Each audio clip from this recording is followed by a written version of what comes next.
Welcome to the web series your psych friend. मेरा नाम doctor Faisal Siddiqui है और आज का जो हमारा टॉपिक है वो है एंजाइटी डिसऑर्डर। अगर हम अपने समाज में देखें तो हमारे आसपास कुछ ऐसे लोग होते हैं जो हमेशा घबराए हुए रहते हैं, उनको एक तरह की बेचैनी रहती है, वो परेशान रहते हैं, अपनी ज़िंदगी पे किसी चीज़ पे फोकस नहीं कर पाते हैं। उसी परेशानी को चलते वो डॉक्टरों के पास भी जाते हैं, उनसे इलाज लेते हैं, कुछ जांचें कराते हैं, लेकिन कुछ पकड़ में नहीं आता है, कुछ पता नहीं चलता है कि उनको बीमारी क्या है। तो अगर उनको सही तरीके से एनालाइज़ किया जाए तो कई बार उन मरीज़ों के अंदर एंजाइटी डिसऑर्डर की परेशानी जो है निकल के आती है। तो आज का जो हमारा टॉपिक है वो है एंजाइटी डिसऑर्डर। हम आज इसी के बारे में बात करेंगे। तो एंजाइटी डिसऑर्डर समझने के पहले हमें सबसे पहले समझना पड़ेगा कि एंजाइटी क्या होती है। तो एंजाइटी की जो डेफिनेशन है वो है, it is characterised most commonly as a diffuse unpleasant sense of apprehension often accompanied by autonomic symptoms such as headache, palpitations, perspiration, chest tightness, abdominal discomfort, restlessness, and indicated by inability to sit or stand still for long.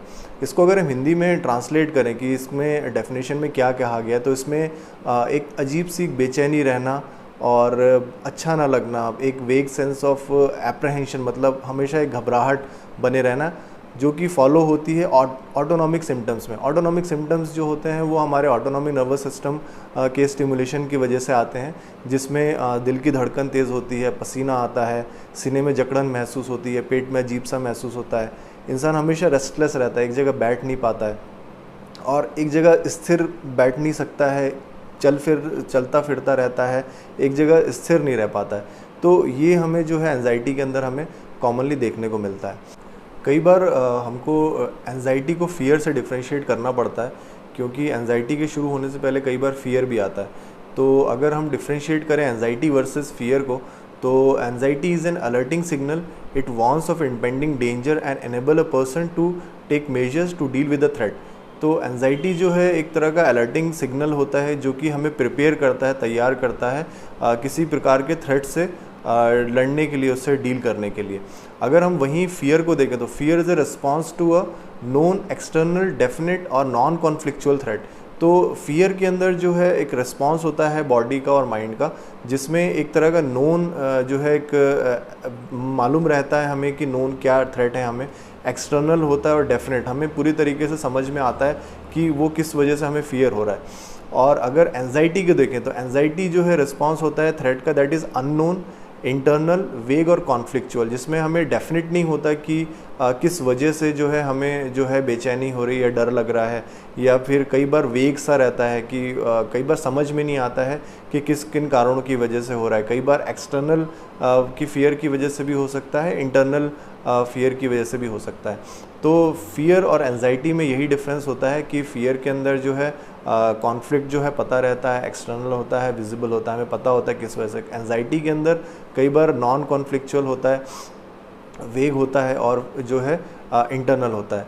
तो ये difference है fear और anxiety के अंदर। अब अगर हम divide करें एंजाइटी को, तो एंजाइटी को दो पार्ट्स में डिवाइड किया जाता है। फर्स्ट वन इज़ अडेप्टिव और नॉर्मल एंजाइटी और second one is pathological anxiety. तो अडेप्टिव एंजाइटी जो होती है उसको कॉन्सेप्चुलाइज कर सकते हैं as a normal and adaptive response that has life-saving qualities and warn of threats of bodily damage, pain, helplessness, possible punishment or frustration or social and bodily needs of separation from loved ones। इसका मतलब ये है कि जो life saving qualities इस anxiety की वजह से ये होती है कि कोई भी शरीर में हमें तकलीफ़ होने वाली होती है, या हम हेल्पलेस महसूस करते हैं, या कोई पनिशमेंट हमें मिलने वाला है, फ्रस्ट्रेटेड हैं, या किसी सेपरेशन हुआ है किसी लव्ड वन के साथ में, तो इसकी वजह से हमें कोपिंग आता है और हम समझ पाते हैं कि हमें कोई तकलीफ़ होने वाली है, तो हम अपनों को प्रिपेयर कर सकते हैं। तो ये अडेप्टिव एंजाइटी होती है जो कि हमें प्रिपेयर करती है, हम नेसेसरी स्टेप्स ले सकते हैं उस परेशानी से लड़ने के लिए, और उस परेशानी को हम काफ़ी हद तक कम कर पाते हैं।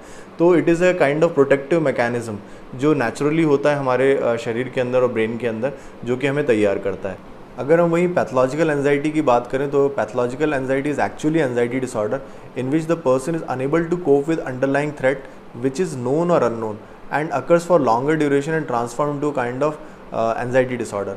तो पैथोलॉजिकल एंजाइटी जो होती है वो एंजाइटी डिसऑर्डर ही है।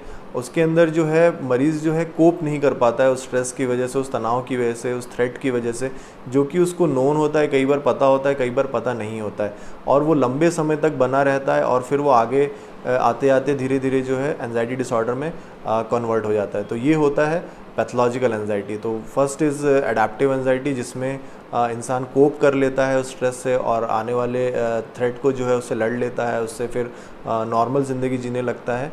लेकिन सेकेंड पार्ट जो है पैथोलॉजिकल एंजाइटी है, जो कि मरीज़ जो है उसमें कोप नहीं कर पाता है और वो एंजाइटी डिसऑर्डर का रूप ले लेता है। तो ये दोनों का डिफरेंस है। अब बात करते हैं एपिडेमियोलॉजी ऑफ एंजाइटी डिसऑर्डर कि ये हमारे समाज में कितना ज़्यादा प्रेवलेंट है हमारी पॉपुलेशन के अंदर जहाँ हम रहते हैं। तो एंजाइटी डिसऑर्डर सबसे ज़्यादा कॉमन जो है एक साइकेट्रिक डिसऑर्डर है, जो कि सबसे ज़्यादा पाया जाता है कम्युनिटी के अंदर। और जो नेशनल कोमॉर्बिडिटी सर्वे है उसने रिपोर्ट किया है कि हर 4 में से 1 शख्स को कभी ना कभी लाइफ में एंजाइटी डिसऑर्डर रहता है। तो इसका ओवरऑल अगर 1 ईयर प्रिवेलेंस रेट निकाले तो 17.7% है। 1 ईयर प्रिवेलेंस रेट का मतलब कि अगर 1 साल के ड्यूरेशन के अंदर 1 पॉइंट ऑफ टाइम पे हम देखें कि कितने लोगों को एंजाइटी डिसऑर्डर है, तो वो नेशनल कोमॉर्बिडिटी सर्वे के अंदर 17.7% आया। मतलब 100 में से तकरीबन 17 से 18 लोगों को जो है एंजाइटी डिसऑर्डर रहा है 1 साल के अंतराल के अंदर। अगर हम जेंडर की बात करें कि कौन से जेंडर में ज़्यादा होता है, तो फीमेल्स के अंदर रिलेटिवली एंजाइटी डिसऑर्डर मेल से ज़्यादा होता है। तो फीमेल्स के अगर हम देखें कि लाइफ टाइम प्रेवलेंस, मतलब कि पूरी लाइफ के अंदर जो है कितना प्रेवलेंस रहता है, कितना परसेंटेज एंजाइटी डिसऑर्डर होने का चांसेस रहता है, तो 30.5% है, जो काफ़ी ज़्यादा है। और वहीं अगर हम मेल्स को देखें तो मेल्स के अंदर जो है 19.5% जो है एंजाइटी डिसऑर्डर का लाइफ टाइम प्रेवलेंस है। मतलब कि पूरी लाइफ के अंदर अगर हम देखें तो 100 में से जो है 19.8% लोगों के अंदर जो है वंस इन अ लाइफ जो है एंजाइटी डिसऑर्डर होने की संभावना रहती है। तो फीमेल्स के अंदर काफ़ी ज़्यादा है, मेल्स के अंदर रिलेटिवली कम है। लेकिन अगर ओवरऑल साइकेट्रिक डिसऑर्डर की हम बात करें तो एंजाइटी डिसऑर्डर दोनों जेंडर को मिला करके काफ़ी ज़्यादा प्रेवलेंट है ओवरऑल मानसिक रोगों के साथ। अब बात करते हैं कि एंजाइटी डेवलप कैसे होती है, तो हाउ एंजाइटी डेवलप्स।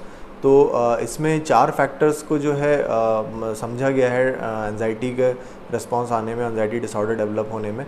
तो सबसे पहला है साइको एनालिटिक थ्योरी। तो एक सिगमंड फ्रॉइड करके एक ऑस्ट्रियन न्यूरोलॉजिस्ट थे जिन्होंने एंजाइटी को कैसे होती है ये समझने की कोशिश की थी। तो उन्होंने एक थ्योरी दी थी जिसमें उन्होंने बताया था anxiety is a result of psychic conflict between unconscious sexual और एग्रेसिव विशेज़। तो इसमें उन्होंने बताया कि उनका एक टोपोग्राफिक मॉडल था जो माइंड का उन्होंने बनाया था, जिसमें अनकॉन्शियस, कॉन्शियस और प्री कॉन्शियस करके उन्होंने बताए थे कि माइंड के हिस्से होते हैं। तो इसमें कॉन्फ्लिक्ट होने की वजह से जो है एंजाइटी डेवलप होती है, ये उनका कहना था। तो ये एक साइको एनालिटिक थ्योरी है जो एंजाइटी डेवलप होने का जो है एक रीज़न बताती है। बिहेवियरल थ्योरी में ये बताया गया है कि anxiety postulated that anxiety is a condition response to a specific environmental stimulus. कि कई बार जो है इन्वायरमेंट, आसपास के वातावरण में कुछ चीज़ें ऐसी होती हैं जिनकी वजह से जो है एंजाइटी प्रोड्यूस होती है। जैसे बचपन में कोई बच्चा है जिसको सांप से या फिर किसी डॉग से, कुत्ते से डर लगता है, फिर जब वो बड़ा होता है तो जब वो सांप को देखता है या फिर उसको लगता है कि उसे सांप काट लेगा, तो फिर जो है उसको ऑटोमेटिकली एंजाइटी प्रोड्यूस होने लगती है। तो ये एक लर्निंग थ्योरी है जो कि बताती है कि एंजाइटी किस वजह से प्रोड्यूस हो सकती है।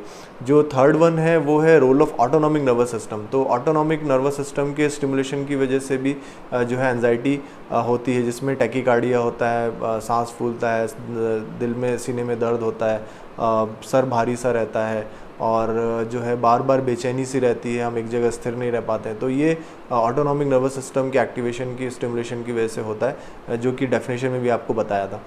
जो फोर्थ रीज़न है वो फैक्टर है रोल ऑफ न्यूरोट्रांसमीटर। तो इसमें नॉरएपिनेफ्रिन, सेरोटोनिन और गामा अमाइनोब्यूटारिक एसिड, ये 3 न्यूरोट्रांसमीटर ऐसे हैं जो कि एंजाइटी के कॉसेशन में जो है जिनका रोल पाया गया है। जिसमें हम देखते हैं कि जो हम ड्रग्स देते हैं, दवाइयाँ देते हैं, तो उसकी वजह से जो एंजाइटी हमारी कम हो जाती है, ख़त्म हो जाती है। तो ये इसमें एक ये भी थ्योरी पॉस्टुलेट की गई कि न्यूरोट्रांसमीटर के इम्बैलेंस की वजह से जो है एंजाइटी पैदा होती है। तो ये 4 रीज़न्स हैं जिसमें कैसे एंजाइटी डेवलप होती है, जिसका जो है थ्योरीज़ के फॉर्म में बताया गया। एक परमानेंट एक जो है हमारे पास कॉन्सेप्ट नहीं है कि जिसकी वजह से सिंगल दिन हम बता सकें कि इसकी वजह से जो है एंजाइटी पैदा हो रही है, एंजाइटी डिसऑर्डर हो रहा है। तो ये मल्टी फैक्टोरियल है, कोई सिंगल फैक्टर नहीं है इसके अंदर।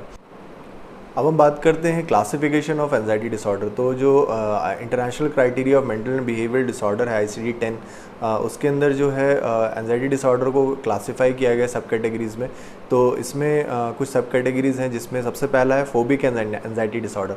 फोबिक एंजाइटी डिसऑर्डर के अंदर agoraphobia, social phobia, specific phobia and other phobias को लिया गया है, और इनकी इंडिविजुअल जो है कैटेगरीज़ होती हैं कि क्या क्या लक्षण इनके अंदर देखते हैं। उसके बाद जो है इसमें डायग्नोस किया जाता है इन डिसऑर्डर्स में, सब कैटेगरीज़ में। उसके बाद पैनिक डिसऑर्डर है, जनरलाइज एंजाइटी डिसऑर्डर है, mix anxiety and depressive disorder है, ऑब्सेसिव कंपल्सिव डिसऑर्डर है एंड एंजाइटी डिसऑर्डर अनस्पेसिफाइड है। तो ये सब कैटेगरीज़ हैं एंजाइटी डिसऑर्डर की ICD-10 में। इसमें जितने भी सब कैटेगरीज़ की हेडिंग बताई हैं, इन सब का जो है एक सिम्टम प्रोफाइल थोड़ा मोड़ा डिफरेंट होता है, लेकिन जो एंजाइटी डिसऑर्डर के कॉमन सिम्टम्स जो कि डेफिनेशन में बताए थे, वो ऑलमोस्ट सेम होते हैं। बस थोड़ा मोड़ा वेरिएशन होता है कुछ ड्यूरेशन को लेकर के, कुछ लक्षणों को लेकर के, जो हम मरीज़ से पूछते हैं और फिर उसको डायग्नोस करते हैं, क्लासीफाई करते हैं किसी डिसऑर्डर के फॉर्म में। तो ये क्लिनिकल फीचर्स हैं और ये डायग्नोसिस है एंजाइटी डिसऑर्डर का। अब बात करते हैं मैनेजमेंट की। तो मैनेजमेंट में सबसे पहले इन्वेस्टिगेशन होता है कि पेशेंट का इन्वेस्टिगेट कराया जाता है। कई बार जो है रूल आउट करना होता है, कोई और दूसरी बीमारी तो नहीं चल रही है मरीज़ के अंदर। तो कई बार एंजाइटी डिसऑर्डर में जो लक्षण होते हैं वो मिमिक करते हैं दूसरे लक्षणों में। तो जैसे कार्डियक इलनेसेस होती हैं, दिल की बीमारियां होती हैं, हाइपरटेंशन होता है, शुगर की, डायबिटीज़ की बीमारी होती है, थायराइड की प्रॉब्लम होती है। इन सब के अंदर भी जो है एंजाइटी रिस्पॉन्स जो है या एंजाइटी जैसे लक्षण पैदा होते हैं। लेकिन हमें कई बार रूल आउट करने के लिए जांचें करानी होती है, जैसे ECG कराते हैं, ब्लड शुगर कराते हैं, ब्लड प्रेशर मॉनिटरिंग करते हैं, थायराइड प्रोफाइल चेक करवाते हैं मरीज़ का, कि रूल आउट करने के लिए कोई इनको मेटाबॉलिक डिसऑर्डर या कोई ऑर्गेनिक डिसऑर्डर तो नहीं है। और अगर ये सब इन्वेस्टिगेशन नॉर्मल आती हैं, तब फिर हम जो है उसको क्लासीफाई करते हैं कि कौन सी सब कैटेगरी में मरीज़ को जो है एंजाइटी डिसऑर्डर में मरीज़ को डायग्नोसिस बन रहा है। तो इन्वेस्टिगेशन होता है। अगर कोई बोलता है कि हमें एंजाइटी डिसऑर्डर की जांच कराने के लिए कुछ हमें इन्वेस्टिगेट करना है, तो उसकी कोई जांच नहीं है, ना ही कोई ब्लड इन्वेस्टिगेशन है, ना ही कोई CT स्कैन या MRI की जांच है कि जिससे हम पता लगा सकेंगे एंजाइटी डिसऑर्डर मरीज़ में है कि नहीं है। मरीज़ जो आकर के हमें लक्षण बताता है और हम बाकी बीमारियाँ रूल आउट करके जो है डायग्नोस्टिक क्राइटेरिया के हिसाब से ही समझते हैं कि मरीज़ को किस प्रकार का एंजाइटी डिसऑर्डर है, और उसी से हम डायग्नोस करते हैं।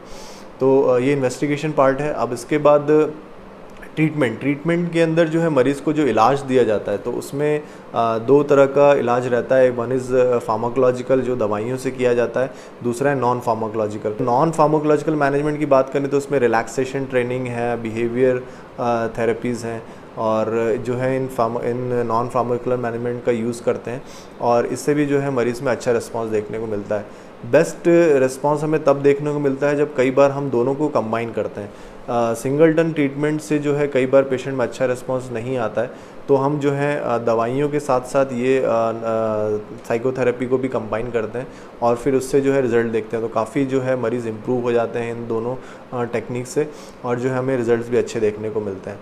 तो ये जो आज का जो टॉपिक था हमारा, वो यहीं पे आज ख़त्म करते हैं, और मिलते हैं आपके साथ नेक्स्ट वीडियो में, जो कि एंजाइटी डिसऑर्डर के ही जो सब कैटेगरीज़ हैं इसके बारे में रहेगा।